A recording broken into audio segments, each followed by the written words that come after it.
Tin tặc thu về 1,3 triệu đô từ dự án Monkey Kingdom.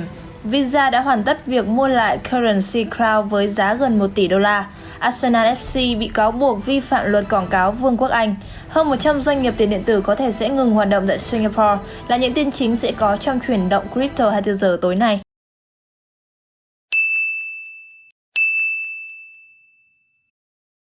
Vào hôm thứ Ba, dự án NFT Monkey Kingdom của Solana được hậu thuẫn bởi DJ người Mỹ Steve Aoki đã thông báo qua Twitter rằng tin tặc đã kiếm được 1,3 triệu đô la tiền mã hóa của cộng đồng thông qua một vi phạm bảo mật trên Discord. Theo các nhà phát triển của nó, vụ hack lần đầu tiên xảy ra với vi phạm của Ref, một giải pháp phổ biến để xác định người dùng trên Solana. Các tin tặc sau đó đã chiếm đoạt một tài khoản quản trị. Tài khoản này đã đăng một liên kết lừa đảo trong kênh thông báo của Monkey Kingdom Discord. Những người dùng theo liên kết đã kết nối với ví của họ với hy vọng họ sẽ nhận được NFT, nhưng thay vào đó, kẻ lừa đảo đã rút hết mã thông báo SOL của họ. Vụ hack diễn ra ngay khi người dùng đang xếp hàng chờ đợi phát hành thứ hai của dự án. Các nhân viên tại Monkey Kingdom đã dành một quỹ bồi thường cho các nạn nhân và đang trên đà hoàn trả đầy đủ cho những người bị ảnh hưởng. Thời gian và quy trình phân phối tiền vẫn chưa được tiết lộ.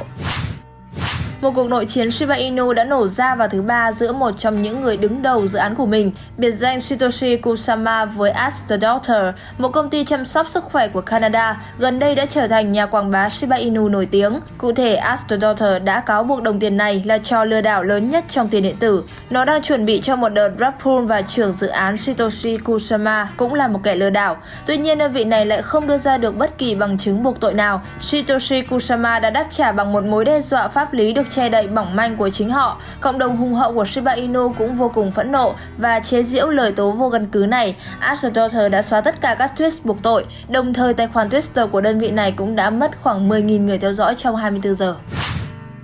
Công ty dịch vụ tài chính khổng lồ Visa đã hoàn tất việc mua Currency Cloud với con số hàng triệu đô la. Currency Cloud, công ty phát triển các API hỗ trợ các dịch vụ thanh toán xuyên biên giới và trao đổi tiền tệ B2B được nhúng, đã là đối tác với công ty khởi nghiệp sổ cái phân tán Ripple kể từ tháng 7 năm 2020. Cụ thể, công ty xử lý thanh toán hàng đầu đã mua lại Currency Cloud với giá 700 triệu bảng Anh, tương đương khoảng 925 triệu đô la.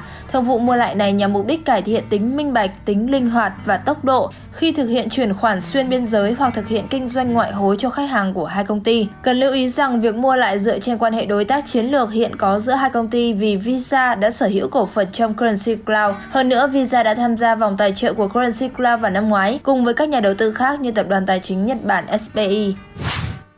Arcade, một nền tảng cho phép người dùng sử dụng các mã thông báo không thể thay thế NFT làm tài sản thế chấp cho khoản vay, đã huy động được 15 triệu đô la trong vòng gọi vốn Series A với sự tham gia của Pantera Capital. Trong một thông báo hôm thứ Tư, Arcade cho biết Pantera, Castle Island Ventures, Franklin Templeton Blockchain Fund cùng với các nhà đầu tư thiên thần đã đứng sau đầu tư trong nỗ lực kết nối hoạt động cho vay thế chấp NFT với không gian tài chính phi tập trung. Nền tảng này cũng sắp ra mắt bản phát hành riêng tư với tổng khối lượng cho vay là 3,3 triệu đô la, được đảm bảo trên tổng số tài sản 10 triệu đô la. Người đồng sáng lập Arcade, Greg Frank cho biết NFT chiếm một phần đáng kể trong thị trường DeFi ngày càng phát triển. Hiện có giá trị hơn 250 tỷ đô la Mỹ tính theo tổng giá trị bị khóa. Ông nói tuy nhiên việc thiếu cơ sở hạ tầng trong DeFi đã ngăn cản những người nắm giữ NFT đạt được tính thanh khoản cho những cổ phiếu nắm giữ của họ mặc dù vốn hóa thị trường lớn. Cơ quan tiêu chuẩn quảng cáo ASA của Vương quốc Anh hôm qua cho biết các cuộc điều tra về quảng cáo mã thông báo dành cho người hâm mộ của Arsenal đã vi phạm luật quảng cáo của Vương quốc Anh. ASA lập luận rằng hai quảng cáo, một trên trang web của câu lạc bộ và một là quảng cáo trả tiền trên nền tảng mạng xã hội Facebook, đã tầm thường hóa các khoản đầu tư tiền điện tử và vô trách nhiệm vì chúng không làm nổi bật rủi ro đầu tư cơ bản. Đáp lại phán quyết của ASA, Arsenal khẳng định rằng các fan token rất khác với tiền điện tử vì chúng chỉ được thiết kế để giải trí và tăng cường sự tham gia của người hâm mộ, chứ không phải cho các khoản đầu tư tiền điện tử. Câu lạc bộ bóng đá cũng nói rằng họ sẽ tiến hành một cuộc xem xét độc lập về phán quyết của ASA để làm rõ hơn về lập trường hiện tại của cơ quan quản lý. Động thái quy định mới nhất của ASA liên quan đến một loạt các phán quyết tương tự trong việc kiểm duyệt các quảng cáo gây hiểu lầm liên quan đến các công ty tập trung vào tiền điện tử. Các chương trình khuyến mãi tiền điện tử như Coinbase, eToro và Lunar Money đã bị cấm vào đầu tháng này. Trong một thông báo được đưa ra vào ngày thứ Tư, Tân Hoa Xã của Trung Quốc sẽ phát hành hàng loạt NFT đầu tiên. Theo thông báo, Tân Hoa Xã có kế hoạch xuất bản 10.000 bản sao của 11 bức ảnh do các nhà báo chụp vào năm 2021. Động thái này đi ngược lại với những sự kiện đã diễn ra gần đây đối với Trung Quốc sau một cuộc đàn áp tiền điện tử trên toàn quốc, trong đó việc khai thác BTC và ETH bị cấm. Ngoài ra, gần đây Trung Quốc đã nhắm vào Metaverse và NFT, đề xuất rằng chúng nên được giám sát chặt chẽ. Bất chấp tâm lý phản đối tiền điện tử, nhưng gã khổng lồ công nghệ Tencent và Huawei vẫn tiếp tục theo đuổi thương hiệu trong Metaverse.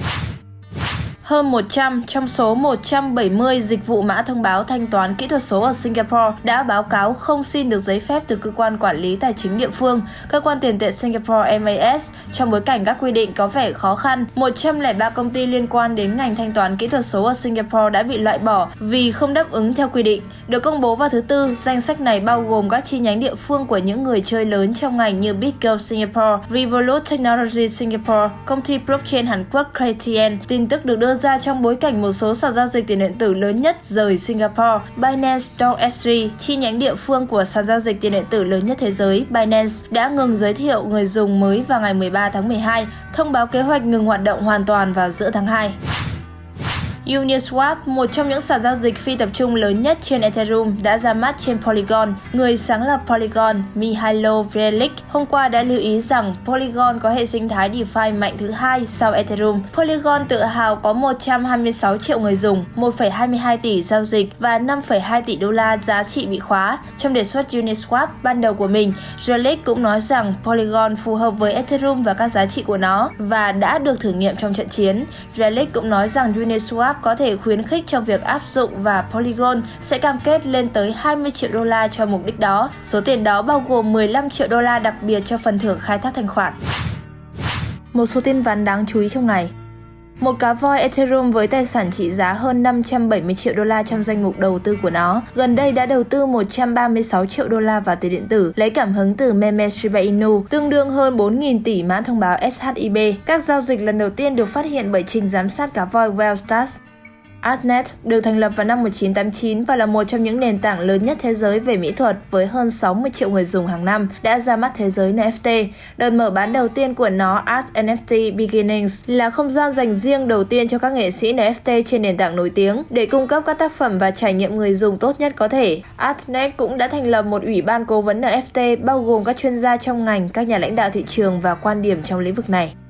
Gensokisri Online hợp tác với nền tảng gây quỹ đa chuỗi phi tập trung đầu tiên, JustPath, để tận dụng tối đa hoạt động tiếp thị tăng cường trước đợt IDO của trò chơi mang tính biểu tượng MetaWorld. Như một lợi ích bổ sung của việc cộng tác với JustPath, Gensokisri sẽ nhận được sự hỗ trợ đầy đủ từ Hiệp hội DeFi Launchpad.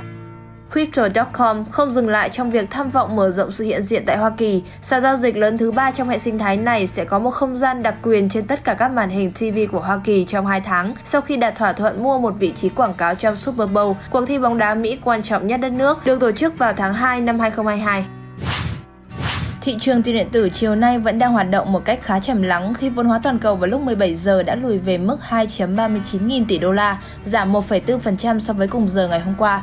Bitcoin đang ở mức 48.446 đô la, giảm 1,7%. Ethereum trao đổi tại 3.939 đô la, điều chỉnh 2,3%. Binance là 528 đô la.